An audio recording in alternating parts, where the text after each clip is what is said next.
जब से प्रशांत किशोर ने बिहार की राजनीति में अपनी पार्टी का बिगुल फूंका है, तब से वो लगातार चर्चा में बने हुए हैं। हालांकि प्रशांत किशोर ने शुरू से ही यह ऐलान किया था कि वह कभी भी चुनाव नहीं लड़ेंगे और अगर मुख्यमंत्री की बात होगी तो कोई और ही मुख्यमंत्री बनेगा, वो नहीं बनेंगे।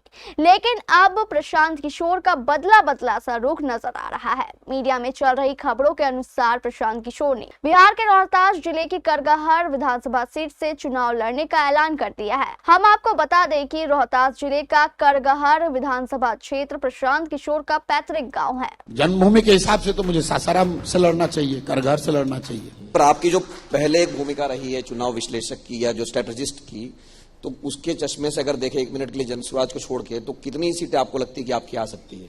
मैंने उसी चश्मे से कहा, आपने सुना ही नहीं। या तो अर्श पे या फर्श पे। तो ये बताइए कि आप स्वयं चुनाव लड़ रहे हैं कि नहीं लड़ रहे हैं? अभी तक तो किसी भी प्रत्याशी की घोषणा नहीं हुई है। प्रत्याशियों की घोषणा होगी, अगर उसमें मेरा नाम आएगा तो मैं भी चुनाव तो लड़ूंगा। आप चाहेंगे तो चुनाव लड़ना चाहते हैं कि नहीं चाहते हैं? मैंने कहा है कि मैं लड़ना चाहता हूं, लेकिन हमारे दल के जो साथी हैं, जो टिकट के लिए कमेटी बनी हुई है, उसमें मैं नहीं हूं। 25 लोग हैं, 35 लोग टोटल हैं जो कि चर्चा कर रहे हैं। अगर सब मिलकर तय करेंगे कि चुनाव लड़ना है तो लड़ा जाएगा। नहीं तो पहले चर्चा हुई थी कि आप नीतीश कुमार के सामने लड़ने जाएंगे या राघोपुर से। मैंने पहले भी कहा है और अभी दोहरा देता हूं कि अगर नीतीश कुमार चुनाव लड़े तो निश्चित तौर पर मैं चुनाव लड़ूंगा। पार्टी से लड़ के भी लड़ूंगा कि नहीं भी हमको लड़ने का मौका दिया जाए। लेकिन नीतीश कुमार तो चुनाव लड़ते नहीं है, ये सब पिछले दरवाजे वाला नेता है। नीतीश कुमार आज से 20 साल पहले से चुनाव लड़ना बंद कर दिए। मेरा जहां घर है, मैं दूसरों को कहता हूं कि आदमी को चुनाव 2 जगह से ही लड़ना चाहिए। या तो आप अपनी जन्मभूमि से लड़िए या कर्मभूमि से लड़िए। तो जन्मभूमि के हिसाब से तो मुझे सासाराम से लड़ना चाहिए, करगहर से लड़ना चाहिए।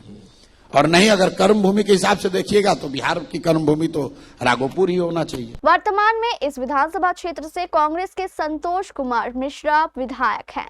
अब देखने वाली बात ये होगी कि प्रशांत किशोर सिर्फ इस विधानसभा सीट से चुनाव लड़ते हैं या इसके साथ साथ किसी और विधानसभा क्षेत्र से भी चुनाव लड़ते हैं, यानी एक साथ 2-2 सीट से चुनावी मैदान में अपना भाग्य आजमाते हैं। खुल गया प्राइवेट मल्टी फैसिलिटीज हॉस्पिटल ममता नर्सिंग होम। यहाँ अलग अलग रोगों के 10 विशेषज्ञ डॉक्टरों की टीम 24/7 इमरजेंसी सेवाएं देती है। न्यूबॉर्न बेबी से लेकर गाइनो एवं सभी तरह के क्रिटिकल रोगों का इलाज। एडवांस आईसीयू की लाइफ सपोर्ट सिस्टम। इलाज का खर्च अन्य अस्पतालों से लगभग आधा। ममता नर्सिंग होम, वेस्ट मनिया पुल, कटिहार।